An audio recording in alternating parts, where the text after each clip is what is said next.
విజయవాడలో తీవ్ర సంచలనం సృష్టించిన సాయికృష్ణ లాకప్ డెత్ కేసులో కీలక పరిణామం చోటు చేసుకుంది. ఈ కేసును దర్యాప్తు చేస్తున్న ప్రత్యేక దర్యాప్తు బృందం విచారణను మరింత వేగవంతం చేసింది. ఇందులో భాగంగా కేసుతో సంబంధం ఉన్నట్లు భావిస్తున్న ఇద్దరు హెడ్ కానిస్టేబుళ్ల కోసం సిట్ అధికారులు తీవ్రంగా గాలిస్తున్నారు.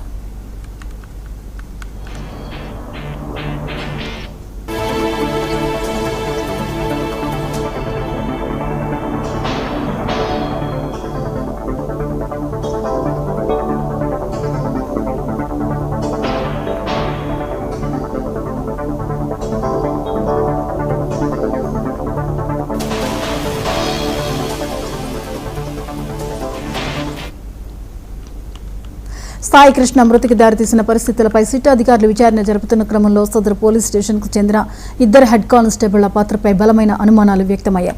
అయితే సిట్ విచారణకు హాజరు కాకుండా ఈ ఇద్దరు అనుమానిత కానిస్టేబుళ్లు ప్రస్తుతం అజ్ఞాతంలోకి వెళ్లడం కేసులో పెద్ద మలుపుగా మారింది. తమను అరెస్ట్ చేస్తారనే భయంతో లేదా విచారణ నుంచి తప్పించుకోవడానికే వారు పరారైనట్లు తెలుస్తోంది. అజ్ఞాతంలో ఉన్న ఇద్దరు హెడ్ కానిస్టేబుల్ను పట్టుకునేందుకు సిట్ రంగంలోకి దిగింది. వారి మొబైల్ సిగ్నల్స్, బంధుమిత్రుల నివాసాల ఆధారంగా ప్రత్యేక బృందాలు గాలింపు చర్యలు చేపట్టాయి.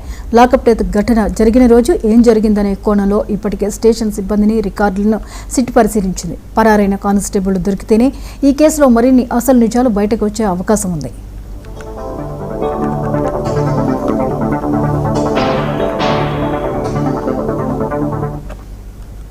పోలీస్ కస్టడీలో సాయికృష్ణ అనుమానాస్పద స్థితిలో మృతి చెందడంపై అటు కుటుంబ సభ్యులు, ఇటు మానవ హక్కుల సంఘాలు తీవ్ర ఆగ్రహం వ్యక్తం చేశాయి. ఈ నేపథ్యంలోనే ప్రభుత్వం నిష్పక్షపాత విచారణ కోసం సిట్ ఏర్పాటు చేసింది. ప్రస్తుతం పోలీసుల కోసమే పోలీసులు గాలిస్తుండడం విజయవాడలో హాట్ టాపిక్గా మారింది. ఈ అంశంపై మరిన్ని వివరాలని మా ప్రతినిధి అలీం అందిస్తారు. అలీం, చెప్పండి, పోలీసుల కోసం గాలిస్తున్నటువంటి పరిస్థితి చూస్తున్నాం. సాయికృష్ణ కేసులో వివరాలేంటి? గుడ్ మార్నింగ్ జ్యోతి. ఆంధ్రప్రదేశ్ లో సంచలనంగా మారిన సాయికృష్ణ హత్య కేసుకు సంబంధించి ఎవరైతే కృష్ణలంక పోలీస్ స్టేషన్ లో సిఐ నాగరాజు తో పాటు బాధ్యతలు నిర్వహిస్తున్న 7 పోలీసుల్ని అనుమానితులుగా కూడాను సిట్ గుర్తించింది. అయితే సిఐ నాగరాజుతో అత్యంత సన్నిహితంగా ఉండే ఇద్దరు కానిస్టేబుళ్ల తీరుపైన కూడాను పలు అనుమానాలు రావడంతో వారిని కూడా విచారించాలని చెప్పి సిట్టు భావిస్తుంది. ఇందులో భాగంగా ఎవరైతే ఆ ఇద్దరు కానిస్టేబుల్ ఉన్నారో, ఎప్పుడైతే మార్కాపురానికి సంబంధించి సాయికృష్ణ తీసుకురావడం వెళ్ళినప్పుడు వారు కూడా కృష్ణలంక పోలీస్ స్టేషన్ లో లేరని, వాళ్ళు కూడా బయట ఉన్నట్టు కూడా ఓ ప్రచారం జరుగుతున్న నేపథ్యంలో ఈ విషయాన్ని మీడియా సిట్టు దృష్టికి తీసుకెళ్లడంతో వారిని కూడా విచారించాలని ఆ సిట్టు భావిస్తుంది. మరి పక్కన దీనికి సంబంధించిన కేసులో విజయవాడ 2వ మెట్రోపాలిటన్ కోర్టు ఒక నోటీసులు జారీ చేసింది. ఫస్ట్ టైం ఆంధ్రప్రదేశ్ లో ఎవరైతే కలెక్టర్ తో పాటు, సిపితో పాటు విజయవాడ నగర పాలక బాధ్యతలు నిర్వహిస్తున్న మున్సిపల్ కమిషనర్ కూడాను సీసీ ఫుటేజీ పై కూడాను నోటీసులు నిన్న జారీ చేయడం జరిగింది. ఏదేమైనా సరే ఈ కేసు పలు రకాలుగా, పలు విధాలుగా కూడాను రంగులు మార్చుకుంటూ పోతుంది. అయితే ఎవరైతే ఈ కేసుకు సంబంధించి ప్రధాన ఆరోపణలు ఎదుర్కొంటున్న నాగరాజు మట్టికి చాలా స్థిమితంగా కూడాను, చాలా మౌనంగా ఉండే ఆ పరిస్థితి కనిపిస్తుంది.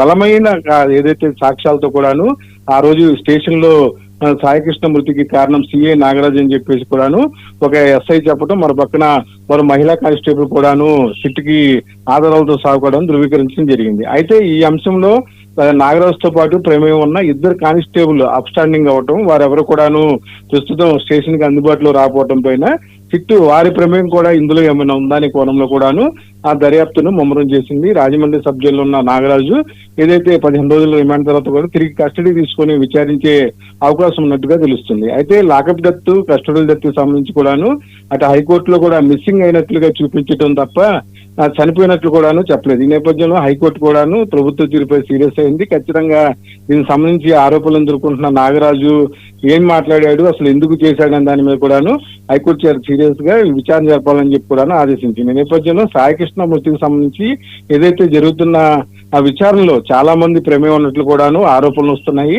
దీనికి సంబంధించి కూడాను సిట్టు దృష్టి సారించింది. మరి పక్కన విచారణ సమయంలో కేవలం స్థానికంగా ఉన్న పోలీసులతోనే సిట్టు విచారణ జరపడం పట్ల కూడాను ప్రతిపక్షాలు మండిపడుతున్నాయి. మరి పక్కన కానిస్టేబుల్ తీరు, అలాగే ఎవరైతే కృష్ణలంక పోలీస్ స్టేషన్ లో పనిచేశారో సిబ్బంది తీరు మీద కూడాను పలు అనుమానాలు వ్యక్తం చేస్తూ కూడాను సిట్టు దర్యాప్తు ముమ్మరం చేస్తుంది. జ్యోతి.